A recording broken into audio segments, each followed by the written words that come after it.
Hello my dear students, today I am going to start a new topic of the subject high voltage DC transmission, electrical engineering 7th semester according to the syllabus of IKG PTU Kapurthala, and this subject is also in the AMTech in various university as well as 3rd and 5th semesters in other universities of other state.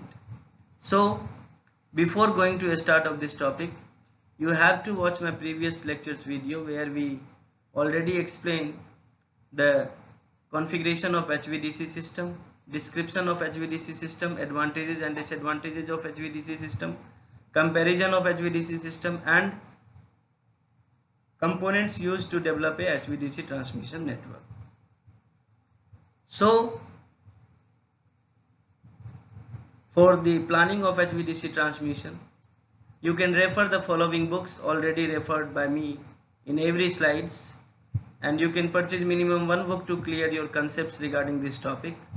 And you can also subscribe my channel and share with your friends if you are the students of any university across the country, because I will cover the entire syllabus of electrical engineering running across the country in every university like RGPB, BTU, RTU, PTU, in any state across the country. And if you are the faculty of any university, you can also share my lecture with your students and with your colleagues to complete the syllabus of all the students during the pandemic COVID-19. So when we are going to start a particular topic, planning for HVDC transmission system, the following factors to be considered for HVDC transmission. First one is the cost, second is the technical performance, third is the reliability and fourth is the power semiconductor involved. ये जो चार point है, यही चार point जो है आप लोगों को कंसीडर करना है before the planning of HVDC transmission line. क्यों? क्योंकि you know that we are the developing country, so first major concern is the cost. हमें कॉस्ट मिनिमम से मिनिमम रखना है और मिनिमम से मिनिमम कॉस्ट में ही हमें ये पूरा का पूरा इंटायर सिस्टम डेवलप करना है. जितना ज़्यादा से ज़्यादा कम खर्चा होगा उतना ज़्यादा से ज़्यादा हम आगे इसको और डेवलप कर सकते हैं और बाकी चीज़ों में हम यूटिलाइज करके इसको बाकी चीज़ों में हम इन्वेस्ट कर सकते हैं. सेकेंड है टेक्निकल परफॉर्मेंस. टेक्निकल परफॉर्मेंस से हमें किसी भी तरह का कॉम्प्रोमाइज नहीं करना है सिस्टम से. अगर आपको लगता है कि this system is not work properly, technically not perform well, you have to stop this project. So before going to develop a HVDC transmission line or any systems, the main parameter is the technical performance of the overall system. Third is the reliability. Reliability means electrical power system. ऐसा ये particular mobile नहीं है कि you have to change after 6 month और 7 month या 1 year बाद आप change कर लेंगे. किसी भी ट्रांसमिशन नेटवर्क की जो लाइफ एज होती है that will be minimum 25 years. तो सबसे मेन चीज जो है रिलायबिलिटी आपको देखनी पड़ेगी कि सिस्टम आपका रिलायबल है कि नहीं. If system is not reliable, आप इस सिस्टम को प्रॉपर्ली यूटिलाइज नहीं कर पाएंगे. मान लिया जाए आपने कॉस्ट तो सस्ता ले लिया, टेक्निकल परफॉर्मेंस भी ठीक कर लिया, but system is not reliable, तो आपका पूरा का पूरा जो है process that will be fail. Then है power semiconductor and valve. Power semiconductor and valve, इसके बिना तो हम लोग पॉसिबल ही नहीं है कि पावर सेमीकंडक्टिंग मटेरियल लाइक जो भी हमारे थायरिस्टर फैमिली है और वॉल्व है जितने भी हम लोग बनाते हैं इसके थ्रू, इसके बगैर हम HVDC ट्रांसमिशन सिस्टम तो सोच भी नहीं सकते हैं. But before that you have to maintain the all three parameters like cost, technical performance and reliability before designing a HVDC system. Then generally last, second and third factors are considered as constant to be met and the minimum cost option is selected among various alternatives that meet the specification on technical performance and reliability. Main thing cost चलो थोड़ा बहुत हम लोग देख सकते हैं, but technical performance and reliability और ये फोर्थ फैक्टर तो आपका रहेगा ही. तो सेकेंड और थर्ड जो आपका है वो तो आपको लेके चलना ही चलना है, अदरवाइज आपका पूरा का पूरा सिस्टम जो है वो फेल हो जाएगा. नेक्स्ट है आपका प्लानिंग. जब हम करते हैं तो the consideration in the planning for DC depends on the application of these two factors. First factor is long distance bulk power transmission. अब long distance bulk power transmission क्या है? What is the long distance bulk power transmission? मैं already जो आपका जब मेरा power system 1 subject देखेंगे उसमें बल्क पावर सिस्टम का मैंने पूरा का पूरा और माइक्रोग्रिड जो है उसके बारे में पूरा का पूरा सिस्टम एक्सप्लेन किया. बल्क पावर मीन्स जब भी हमें कुछ ज्यादा पावर को ट्रांसमिट करना है, it means it's a long transmission system. Obvious सी बात है। तो लॉन्ग ट्रांसमिशन नेटवर्क के लिए हम लोग पहले ही जो ग्राफ बना के स्टडी कर चुके हैं उसमें हम लोग पढ़ चुके हैं कि if the system will be more than 500 kilometre long transmission line, HVDC will be the must. हमें HVDC को रखना ही पड़ेगा to maintain the transmission efficiency. उसके बाद सेकेंड फैक्टर जो है, फर्स्ट जो है इसमें the DC and AC alternatives for the same level of system security and reliability are likely to have the same power carrying capability, उतना ही होना चाहिए। सेकेंड है interconnection between two adjacent system. अब आप बताइए कि मैंने पहले भी आपको बताया था, in the case of HVAC high voltage alternating current system, the synchronization will be the most difficult task to synchronize the two system और interconnect the two AC system. So AC interconnection poses several problems in certain cases. मैं already explain कर चुका हूँ previous lecture में, और अभी भी आपको बता दूं कि AC का जब हम इंटरकनेक्शन करते हैं तो हमें मिनिमम 1 से 2 डेज लग ही जाता है to interconnect the systems, otherwise ये नहीं होता है किसी भी तरह से। उसके बाद दूसरा है for the same level of system security reliability the capacity of the AC interconnection will be much more than that for DC। अब सिस्टम सिक्योरिटी और रिलायबिलिटी की बात है, the capacity of AC interconnection will be much more than that of DC। जब system interconnectivity करोगे उस time पे जो सिस्टम सिक्योरिटी और रिलायबिलिटी है वो DC में बहुत ज्यादा है एज कम्पेयर टू AC में बहुत ज्यादा है। The capacity of AC interconnection will be much more than that for DC system. उसके बाद जो आपका है उसमें आता है the choice for DC interconnection will be based on the following consideration. जो DC इंटरकनेक्शन होता है उसका चॉइस जो है वो दो कंसिडरेशन पे डिपेंड करता है generally. First one is a small fluctuation in the voltage and frequency do not affect the power flow which can be set at any desired value.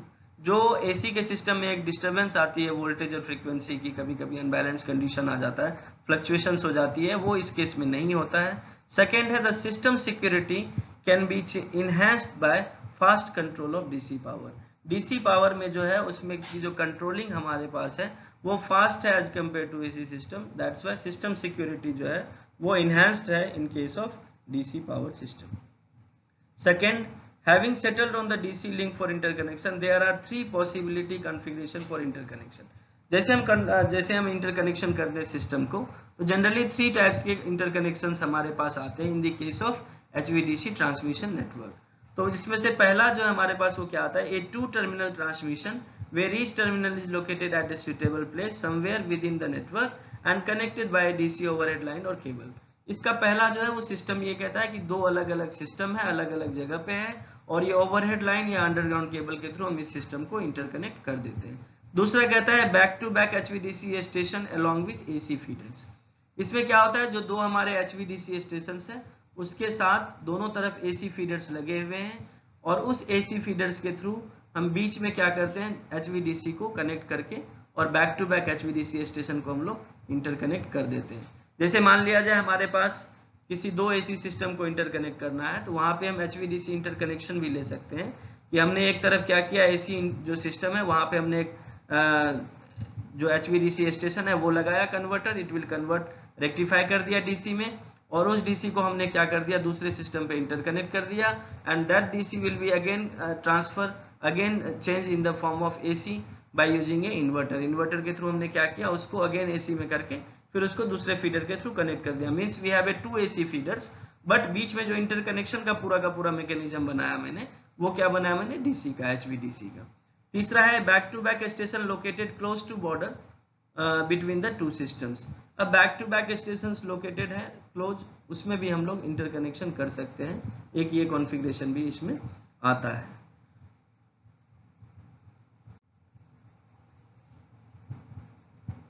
तो ये जो आपने देखा ये 3 टाइप के कॉन्फ़िगरेशन हमें बताए गए हैं सिस्टम को इंटरकनेक्ट करने के लिए। तो प्लानिंग जब हम लोग करते हैं HVDC ट्रांसमिशन का तो इंटरकनेक्शन के लिए हमें सबसे ज़्यादा इंपॉर्टेंट है कि हमें इंटरकनेक्शन को समझना पड़ेगा, क्योंकि सारे की सारे सिस्टम जो भी अवेलेबल है हमारे पास that all are in AC। तो AC से हम लोग कैसे DC में उसको इंटरएक्ट करेंगे, पूरा का पूरा इंटरकनेक्ट करेंगे, वो पूरा का पूरा सिस्टम इसमें एक्सप्लेन किया गया है। नेक्स्ट जो आपका है, नेक्स्ट है The specification and design of DC system require an understanding of the various interaction between the DC and AC system।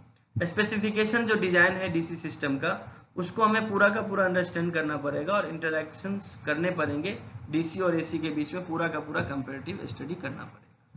Next part है the interruption of power in a DC system link can occur due to, पहला है DC link fault, जो हमारा DC link fault है उसके कारण होगा, और दूसरा है एसी सिस्टम फॉल्ट के कारण। वो कैसे होता है, मान लिया जाए हमारा पीछे से फीडर आ रहा है एसी का, उसमें कोई फॉल्ट हो गया तो उस कारण से हमारा सिस्टम फेल हो जाएगा, और दूसरा जो हमारा डीसी लिंक बिटवीन लगा हुआ है, जो हमने 3 टाइप के बनाए हुए हैं, इधर मोनोपोलर, बाइपोलर और होमोपोलर, उसमें अगर किसी भी तरह की डिस्टर्बेंसेज आ रही है तो उसके कारण से डीसी लाइन फॉल्ट जो है वो आएगा।